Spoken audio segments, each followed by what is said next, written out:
What's up YouTube? This is Go Rose and I'm back with another video. It's been a while. It's been a long while since I've been on this platform. We're here to talk about how being single is okay. What? I am single at the moment, still single. If you keep seeing me looking down, I'm looking at my notepad because I took some notes before I made this video. But I guess let's just get right into the video. From my experience in the past, I have been in a toxic relationship, and that's not to say that only the other person was toxic. I was toxic myself. You know, I brought some toxic traits into the relationship, and I have made a video about, you know, toxic relationships before, so you can go ahead and check that out. But today I just wanted to talk about more so being single, understanding that being single is okay, and also like helping people understand how to get away from toxic relationships, because when I was in mine, you know, I loved that person so much, it was kind of hard to get away. So kind of just learning the steps to get out of that relationship and understanding that the relationship is more toxic than it should be, and understanding that it may be better for you to be single, or even better for you to step away to separate yourself from that situation. I guess I'll just go into getting an understanding of how do you know that you're in a toxic relationship. So from my experience and the signs that I noticed from me being in a toxic relationship was, I guess one of the things that I noticed the most was that I always questioned myself. If I was doing something wrong, or, you know, if I was doing everything the way it was supposed to be, I was blamed a lot in the relationship that I was in for things that occurred and things that happened. I never really went through an abusive relationship. I left the relationship before it got that far. I have had a significant other put their hands on me, and after that I left. And that was in that same, you know, toxic relationship. We were together for almost 2 years, basically, almost 2 years. And after, you know, during that 2-year period, we were fine as far as the beginning. We weren't together the entire time. Like, we would break up, get back together, so on and so forth. But at the very end was when they put their hands on me, and after that I left. I never went back. That's kind of what woke me up to realizing that the relationship was more toxic than it was loving, and it kind of just woke me up. Like, it's time for you to move on. It's time for you to do you. Yes, it's me. And you guys are angry about it. Oh my God, I make y'all feel that. Well, this will not take long. The first thing I want to get into is kind of the signs of knowing that you're in a toxic relationship. I have gone over this in my other video, but I kind of wanted to touch base on it again, because I've thought of, as I've been sitting and thinking, I've thought of some other things that did occur while I was in the relationship that I was in, and it kind of just, I know I didn't touch these things in the other video. And then I also didn't touch physical abuse in the other video. So the first thing I wanted to touch base on was, in the relationship that I was in, we would argue every day. Even if it was about the littlest things, it would be just arguments that it seemed like we could never go a day without arguing. And for some reason we tried to work on it. It wasn't that we weren't trying to work on it, or at least on my part, I was trying to get past that and work through that, but it seemed as we were arguing every day. It seemed as we were arguing every day, and even if it was about something little, it turned into something bigger than what it needed to be. And then, like I said in the beginning of this video, I would self-blame myself a lot of the time. And no matter how much I did, I always felt like I wasn't enough, which was kind of weird because I did a lot, but I would still blame myself because something wasn't working or something wasn't right. He would say certain things, and then it would be, oh, I never said that, or I didn't say that. And to me, it felt like either you're trying to make it seem like I was stupid, or like you really believe you didn't say that. And I really don't know if he believed he didn't say what he said, or he was just trying to play like, oh, I never said that, I'm just gonna make him believe I never said that. That's kind of what would make me question myself, or second guess myself, like, did I just hear that, or did this man really just say what he just said? So that was one of the things I wanted to touch base on. So if you feel that these are some of the things that you're noticing in your relationship, you might want to take a look at that and like just self-assess yourself. A lot of the times too, I noticed that I would try to communicate, but it seemed like he wasn't listening, or like he would change for a short period of time and then he would go back to doing the same shit that he was doing. That right there, when I tell you, that right there used to piss me off, and it would tick me off. Like, it just seemed like he wasn't listening, or he wasn't taking our relationship seriously. Like, we would talk about working on things and fixing things, but his actions weren't showing that. Like, they weren't adding up to what he was talking about. Like, you can talk all day to me, but I need to see action. Now, it's a difference if you just meet somebody and y'all in your first couple of months. You can't expect them to be different. You can expect change from them as far as them working on themselves to be a better person, but you cannot expect them to be completely different from when you met them 2 months ago. One thing that I do, and one thing that I did while I was in a relationship with this person for 2 years, the way I work through things and get through problems is I write. Writing helps me a lot. I don't really like talking to people, just because, again, people can share that information and twist it and turn it how they want to. If you write, it's kind of a way for me, it is a way for me to release that energy and, you know, kind of express it and get it out of me. And I would reflect while I was in that relationship was I would write. And then as time would go by, I would look back at what I wrote. And what made me notice that nothing was changing is as I was writing, and this is over a 2-year period, when I wrote, I would be writing about the same things, the same issues, over a period of 2 years. And writing is a good way to reflect. And I'm kind of glad that I kind of found writing as a resource for me, because over those 2 years, I would write about the same things and the same issues, and we would be arguing about the same things. And I would end up crying and praying about it, and it still would never change. Again, you can't, a person will only change if they want to. Either this person didn't want to change, or they have some deeper issues that they need to deal with. One thing that I did notice too while I was in this relationship was that this person expected me to do a lot more for them than they could do for me. Some of the signs that I noticed as far as physical signs is I was like always mentally, physically exhausted, like exhausted, emotionally exhausted, spiritually exhausted. Like I never saw a change. No matter how much I rested, I would still wake up tired, bags under my eyes, and it was just like I would always be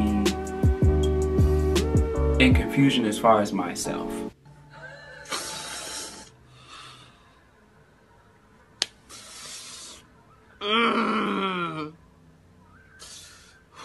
In that relationship, I wouldn't say I lost self-worth, but my self-worth kind of went down just because I was always questioning myself on what I was doing wrong. I was always getting blamed about our issues that we went through, but in reality, I was the only one changing. To me, I was the only one evolving, and I was the only one like moving forward. I didn't feel like I was stuck, and I feel like that's what made the issue in our relationship. I'm not a person who's just gonna sit there and try and just let the problem solve itself. I'm kind of more of the person who wants to speak about it, work through it, and move forward.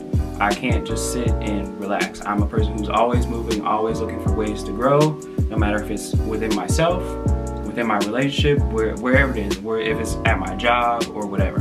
I mean, now I'm getting into the point to where I am becoming an influencer, so the work thing, I definitely can still grow and stuff like that, but it won't be at like a job. I'll be working from home and stuff like that.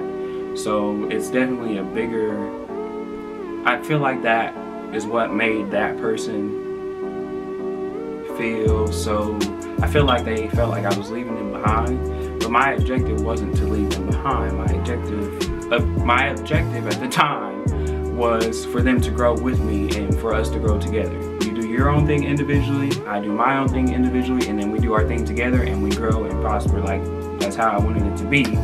But I felt like I was growing by myself and they were kind of just tagging along, which kind of made me feel used. But then again, I kind of don't let people use me. Like, I can see but then again, I was kind of being used at the same time. So, I mean, that's what love makes you, to me, love makes some things, makes you overlook some things. Like, love is like a distraction. It definitely is a distraction. I definitely feel like this person was playing a mental game with me. Like, they would say things like, well, if you did this, then our relationship would be better. That's one of the things a toxic person says.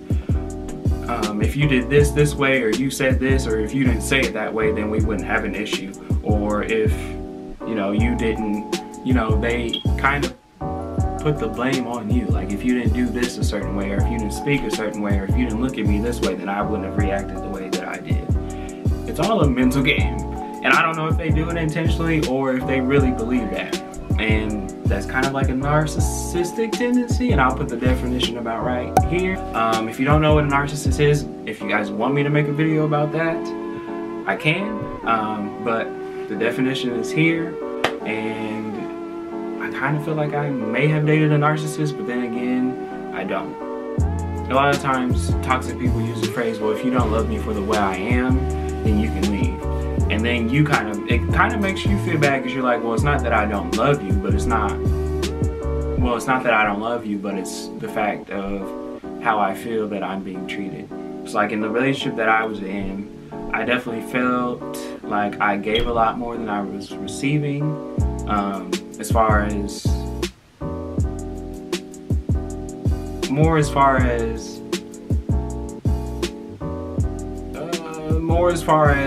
not even like materialistic things, but more as far as like my love and as far as my energy. Like, I feel like I was giving more energy than I was getting. And then, like I said, well, after that 2-year relationship, I feel like I would still be in that relationship if the person didn't put their hands on me. But that is what woke me up, you know. So everybody's different, and everybody views things differently. And the reason I did this video today was because I just feel like it was brought to me to talk about because of my experiences and what I've been through. The other day I was on Instagram and I was watching this gay couple, and you know, they were on Instagram Live arguing and stuff, and I didn't really think nothing of it until on the live they started fighting each other or whatever, and then one of them broke the other person's window, and you know, they started talking, oh, well, you don't have money and this, that, and the third. But I know, if that about me, let's kick it. Next case. And I was just like, that's kind of like really toxic. Like, it just made me think, like, toxic, for me, the toxic relationship that I was in, it was very hard to get out of, because I really loved the person. I saw the person's potential, and I kind of fell in love with that person's potential, and I wanted them to grow, and I wanted to grow with them, and I saw what we could do together, but it never like happened. That's why you probably have never seen them on this platform. You probably won't see anybody that I'm in a relationship for a long time. Now I'm at the point in my life to where mostly everything that I do now is going to be very independent. Like, it'll be a while before anybody gets to be on this platform that I'm in a relationship with. As far as family and stuff, you'll see them all the time. I want to make a video with one of my cousins, but I have to see what she says and talk to her about it. But yeah, that's a whole nother story. So those are the signs that I saw that I knew that I was in a toxic relationship, but it didn't really hit me that I shouldn't be in a relationship anymore, or that the relationship was never gonna work until the person put their hands on me. I definitely feel like me now, I just feel more comfortable being single. I definitely want to continue to work on myself as I'm single. But being single is okay. Some advice I may want to give is, like, while you're single, definitely look for your inner peace, find your inner peace. If you're coming from a toxic relationship, before you even try and jump into another relationship, you want to build back up your self-worth. That's one thing that I noticed that I lost a lot of, was that's one thing I noticed I lost a lot of after exiting that relationship, was my self-worth.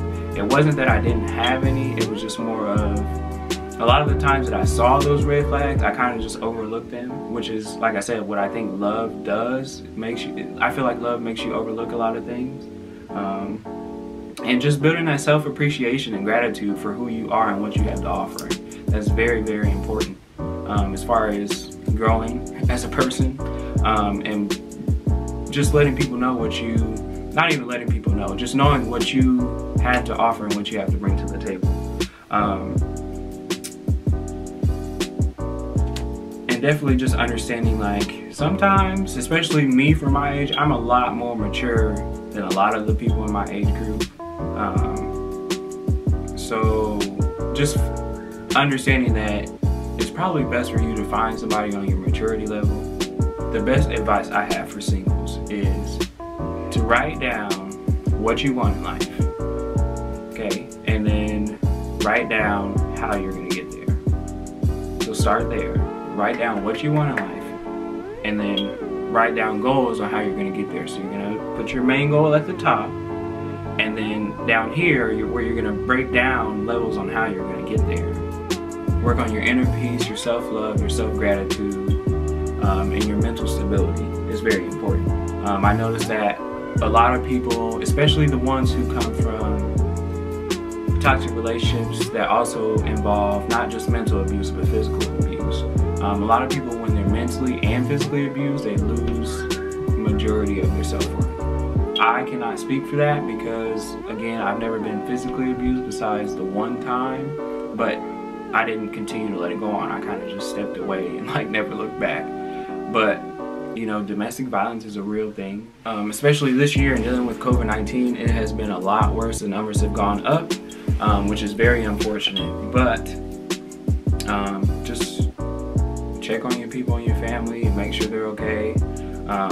And just, again, understand that being single is very okay. Just because somebody comes up to you or somebody inboxes you or DMs you, they want to be in a relationship with you, doesn't mean jump into that relationship. If somebody really wants to be with you, then they'll understand that you want to be single at the moment, but you know, you can be friends, you can build, you can even go to the movies together and stuff, but don't just hop right into a relationship because that's the only thing that's there right now, or that's the first offer that was given to you. It doesn't mean, oh, let's hop into that relationship. That's not what you should do. You need to work on building yourself, building that mental stability, finding your inner peace, and then working towards giving somebody what you have to offer and making sure that they're on the same mental level as you as far as maturity, and then, again, working to build. Hey, success! It's okay to be friends first before you just hop into a relationship. A lot of people fall in love with people for either sex, what they have, or they don't even fall in love. They just go in it for the sex and that's it. So just understanding that you are the priority first, even when it comes to a relationship. Always put yourself first before that other person. You shouldn't expect that person to bring you happiness. You should expect them to add on to your happiness. From my understanding, I feel that people who are toxic, and this is definitely not for every person, because some people are just toxic just to be toxic. But with my experience, I feel like the other person, I feel like they may have had other issues that they hadn't dealt with from their past, or they were loved a certain way and they were trying to love me that way because that's the only way they knew how to love, which is okay as far as this is all they knew. But the fact that they were not trying to change and they were not changing their ideas or even having an open mind to try other ideas was what made the relationship so toxic. If you're not open to trying new things and you're just a brick wall and you're, this is what I have to offer, if you don't like me for who I am, then we don't need to be together. None of your relationships are ever going to work out, in my opinion, because you're not willing to change. You're not willing to be a better person. You're not willing to grow. You're just kind of like, this is who I am. This is what you get, and if you don't like it, then somebody else will love me for who I am. So that is the video for today. If you guys have any questions, please leave comments below. If you like the video, please like and share it. Comment down below if you've been in a toxic relationship or even some of the traits that you either exhibited in the relationship or some of the things that you noticed that made you realize, oh, I'm in a toxic relationship. Comment those down below so other people can see those. And that's it for this video.